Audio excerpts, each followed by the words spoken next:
नमस्कार, TM24 में स्वागत है आपका। आज का जो मुद्दा है वो आपकी जाति से जुड़ा हुआ है। मतलब जातिगत जनगणना यूपी में क्यों नहीं हो रही है, इसको लेके अखिलेश यादव ने भी सदन में बात उठाई, फिर बीजेपी ने उनका जवाब दिया। तो लगातार वाद विवाद हो रहा है इस पर होनी चाहिए कि नहीं होनी चाहिए, इस पर एक चर्चा होगी आज।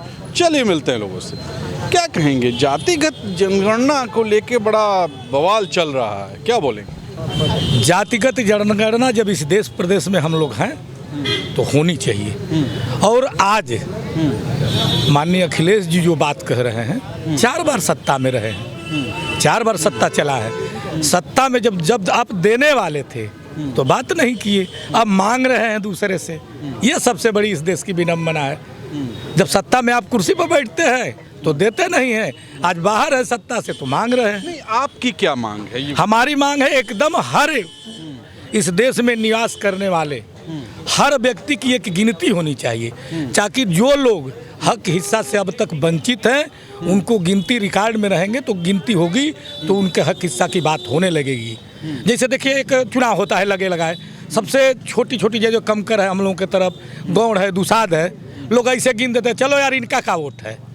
लेकिन जिस दिन वो जान जाएगा कि इंडिविजुअल विधानसभा में हम 10,000 हैं तो किसी पार्टी से लड़ जाएगा कि मुझे टिकट दो, मैं यहाँ 10,000 हूँ, 20,000 हूँ, 15,000 हूँ, तो उसको एक जागृत। बीजेपी क्यों नहीं मान रही? बीजेपी को मान सकते हैं, पुराने लोगों ने काम नहीं किया तो क्या नए भी नहीं करेंगे क्या? देखिए, यही तो इस देश की विडंबना। यही बीजेपी के लोग जब विपक्ष में थे तो मांग करते थे, आज सत्ता में है तो भूल रहे हैं। अच्छा, क्या वजह क्या होगी? क्यों भाग रहे हैं इससे? वजह देखिए, गिनती जब हो जाएगी तो जब हम जान जाए कि मेरी ताकत ये है तो हमको हिस्सा चाहिए।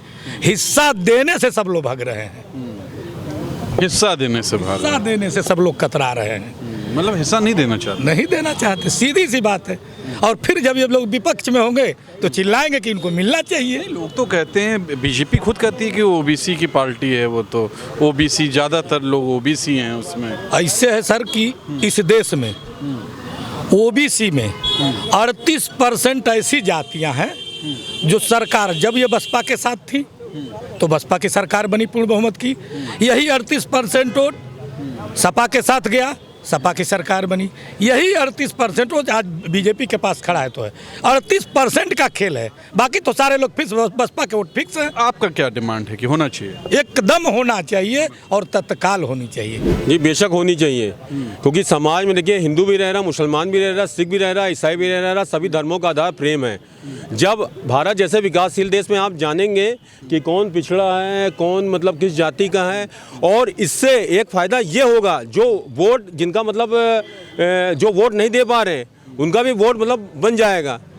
ये मेरी अपनी पब्लिक ओपिनियन है कि तभी तो ये पता चलेगा। कहीं ना कहीं ये होगा कि जो दलित हैं, जो ऐसे हैं, उनको सामने आ जाएंगे, उनको उस तरह का आरक्षण मिलेगा, ये कहा जा सकता है। हाँ, ये बिल्कुल होनी चाहिए। और क्या कहते हैं, जो भी मतलब क्या कहते हैं, आपके जो भी जातियाँ मतलब हों, जो मतलब उनको भी मतलब अधिकार होना चाहिए कि मतलब वो मतलब समाज में आकर के जो योग्य है उसको चुने, लेकिन होनी चाहिए। ये मेरी अपनी पब्लिक ओपिनियन है। ये आम आदमी है, राजनीतिक व्यक्ति नहीं, इनका कहना है कि होना चाहिए। चलिए और लोगों से मिलते हैं। जाति गणना तो होनी चाहिए, जिसकी जितनी भागीदारी उसको उतनी हिस्सेदारी बिल्कुल होना चाहिए।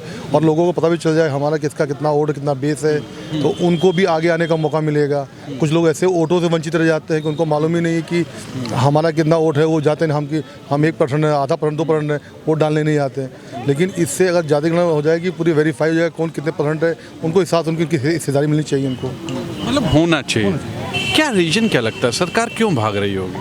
अब इसका इस सरकार का अपना निर्णय होगा। सरकार तो मुझे नहीं लग रहा कि सरकार भाग रही है, सरकार तो शायद करने के मूड में होगी। क्योंकि केंद्र के कल ही कहा है खन्ना जी ने कि वो केंद्र के अधीन होता है ये, लेकिन केंद्र भी इन्हीं का है, डबल इंजन की सरकार कही जाती है। नया सेंटेंस आया, डबल इंजन की सरकार, तो केंद्र को तो मानना चाहिए। हाँ, केंद्र भी मानना चाहिए, तो मतलब आपके अनुसार होना चाहिए, बिल्कुल होना चाहिए। तो देखिए, आम आदमी है, इनका कहना है होना चाहिए। चलिए और लोगों से मिलते हैं। ये आवाज़ उठ रही है, अखिलेश यादव ने सदन में आवाज़ उठाई है कि जातिगत जनगणना होनी चाहिए। क्या सही में होनी चाहिए? बीजेपी तो मुकर रही है, खट रही है। तो भारतीय जनता पार्टी को जाति जनगणना करा देना चाहिए। भारतीय जनता पार्टी को इसलिए जाति जनगणना करा देना चाहिए कि भारतीय जनता पार्टी ने जो है पिछड़ा वर्ग आयोग को संवैधानिक दर्जा दिया है। और अगर भारतीय जनता पार्टी ने पिछड़ा वर्ग आयोग को संवैधानिक दर्जा दिया है और भारतीय जनता पार्टी को हर तरीके से उम्मीद है कि पिछड़ों के और दलितों के बल पर, पिछड़ी और अनुसूचित जात के बल पर हमने सरकार बनाई है, चाहे वो अनुप्रिया पटेल जी हों, चाहे केशव प्रसाद मौर्य जी हों, चाहे तुम्हारे ओम प्रकाश राजभर जी हो, चाहे जयप्रकाश निषाद जी हों, 14 से लगा के और 22 तक, 14, 17, 19, 22 वही एक दौड़ चला आया है। देखिए, जहाँ तक पक्ष की बात है, कोई भी सत्ता पक्ष उतना नहीं अच्छा नहीं होता है जितना कहा जाता है। दूसरा, कोई भी विपक्ष सत्ता पक्ष पर जो आरोप लगाता है उसे जितना बुरा कहता है उतना बुरा सत्ता पक्ष नहीं होता है। लेकिन आप अगर मेरी बात करते हैं तो मैं एक आम आदमी की हैसियत से अपने विचार आपके सामने रख रहा हूँ, जिसके तहत जातीय जनगणना होनी चाहिए। ये बहुत ज़रूरी है। जब पक्षियों की जनगणना हो रही है, जानवरों की गणना हो रही है, तो आपने सुना होगा कि सनातन धर्म में 1,84,000 योनियों के बाद मनुष्य योनि का जन्म होता है। तो अब कितनी कीमती हम मनुष्य योनि है, तो इसका 1 घंटा नहीं, 1 दिन नहीं, 1 पल नहीं, इसका हर पल कीमती है। तो इसलिए जातीय गणना जरूर होनी चाहिए। देखिए, इनका ये कहना है कि जातिगत जनगणना होनी चाहिए। चलिए और लोगों से क्या कहेंगे, जातिगत जनगणना होनी चाहिए? समय की मांग है, जातिगत जनगणना जरूर होनी चाहिए, क्योंकि बहुत सी ऐसी जातियां हैं उनको जाति के आधार पर उनको राजनीतिक हक नहीं मिल रहा है, और जिनकी जातियां मतलब जाति उनकी संख्या कम है। अब कैसे से मान लीजिए किसी की 4% संख्या है तो 4 विधायक होने चाहिए उनके, लेकिन उनके 40 विधायक हैं। और जिनकी सही बात, ये असली मुद्दा है। असली मुद्दा यहाँ पे ये है कि जो जिसकी जितनी संख्या है भागीदारी उसको उतनी जो है राजनीतिक भागीदारी नहीं मिल रही है। तो राजनीतिक भागीदारी मिलने के लिए जातिगत जनगणना बहुत ही ज़रूरी है। तभी जो है जो छोटी छोटी जातियां हैं जिनको राजनीतिक भागीदारी नहीं मिल रही है और उनकी भागीदारी को लोग जो जिनकी कम संख्या है हड़प कर खा रहे हैं, उनको जो है हक मिल सकेगा। इसलिए जाति जनगणना जरूर होनी चाहिए। देखिए, अगर बिहार में नीतीश कुमार की सरकार न होती और आज बीजेपी के अलायंस में होती तो ये बिहार में भी जनगणना न होती। आखिर क्यों, इस वजह से मैं आपसे बता रहा हूँ कि देखिए, भारतीय जनता पार्टी तो वोट लेना जानती है। जनगणना अगर कराएगी तो वो ये सोचेगी कि हमको जनगणना के आधार पर हमको इनका अधिकार देना होगा। आज जनगणना नहीं है तो ये नहीं पता कि दलित समाज के लोग कितने हैं, मुस्लिम समाज के लोग कितने हैं, पिछड़े कितने हैं, अगड़े कितने हैं, अभी इनको इस चीज़ का अंदाज़ा नहीं है। अब जब जनगणना आप करेंगे तो जनगणना के हिसाब से सारे लोग खड़े हो जाएंगे अपना अपना अधिकार मांगने के लिए। सबका साथ सबका विकास की आप बात करते हो, आप करा दो। अगर आपके अंदर कलेजा है, 56 इंच की छाती है, जनगणना करा करके आप इनको लाभ पहुंचाइए। आप क्यों इससे भाग रहे हैं?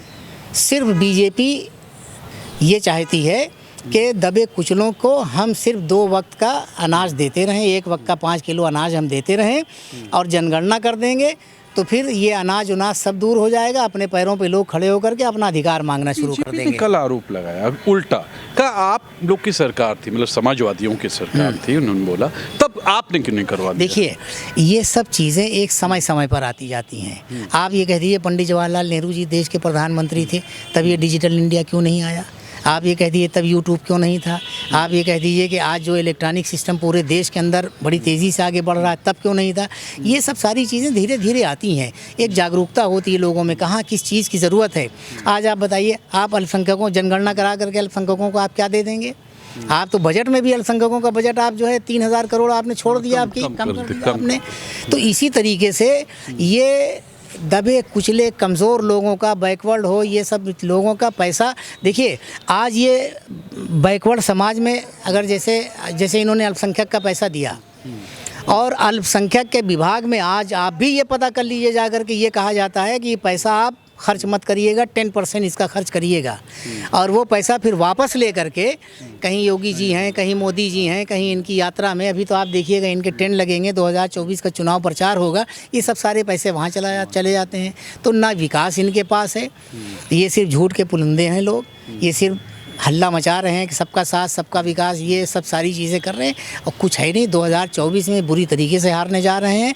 इस देश की सत्ता इनको छोड़नी पड़ेगी। ये अडानी के करतूतों को छुपाना चाह रहे हैं। प्रधानमंत्री जी का जो शेयर होल्डर अडानी जी के साथ है, ये सब उसको दूर करने के लिए अगर विपक्ष कोई आवाज़ उठाएगी तो आप उसके विरुद्ध बोलना शुरू कर देंगे। तो ये देखा है। आपने, इनका भी यही कहना है कि जातिगत जनगणना होनी चाहिए। जो जनगणना होती है उसमें अगर जातिगत रखेंगे तो पता चलेगा कि इसकी कितनी हिस्सेदारी है, और कहीं ना कहीं शिक्षा से लेके राजनीति से लेके जितने तरह के लाभ होते हैं उसमें भी फ़ायदा सबको होगा। आज का ये मुद्दा था, सोचिएगा ज़रूर। कैमरा पर्सन विक्की विश्वकर्मा के साथ तुषार शर्मा का नमस्कार।